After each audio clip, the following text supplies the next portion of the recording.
29లో ఈ municipal commission జైలుకి పంపకపోతే, Proddatur municipal కమిషనర్ను జైలుకు పంపకపోతే రాజకీయ జీవితం నుంచి పూర్తిగా నిష్క్రమిస్తానని మాజీ ఎమ్మెల్యే రాచమల్లు శివప్రసాద్ రెడ్డి పేర్కొన్నారు.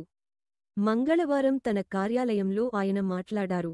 అధికారం లేకపోయిన ఎమ్మెల్యే వరదరాజుల రెడ్డి కుమారుడు కొండారెడ్డికి అనుకూలంగా పనిచేసే police doctor MRO NDO, commissioner తదితర అధికారులందరినీ జైలుకు పంపిస్తా అని హెచ్చరించారు. మిమ్మల్ని జైలుకు పంపి తీరుతా. నేను మున్సిపల్ అధికారులతో సమీక్ష చేస్తా, ఏం ఆపుతావో ఆపు అన్నావు కదా. ప్రభుత్వ ఆసుపత్రిలో పోయి నేను రిబ్బన్ కట్ చేస్తా, మార్కెట్లో పోయి పరిశీలన చేస్తా, సీఎం రిలీఫ్ ఫండ్ చెక్కులు మంచుతా, అన్ని పనులు చేస్తా మా నాయన బదులు అంటున్నావు కదా. మరి అన్ని పనులు చేసేటప్పుడు అదొకటి కొద్ది ఎందుకు కొండారెడ్డి అసెంబ్లీకి పో నువ్వే.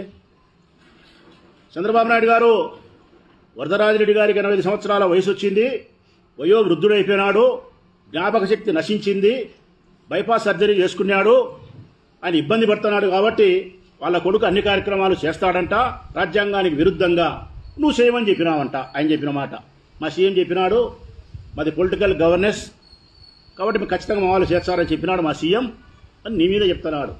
మరి నీ మీద చెప్పినప్పుడు ఈ రాష్ట్ర ముఖ్యమంత్రిగా మరి ఆయన వాళ్ళ నాయన వయో వృద్ధుడు కాబట్టి కొండారెడ్డిని అసెంబ్లీకి పిలిపించుకోండి, అసెంబ్లీలో కూర్చోబెట్టండి.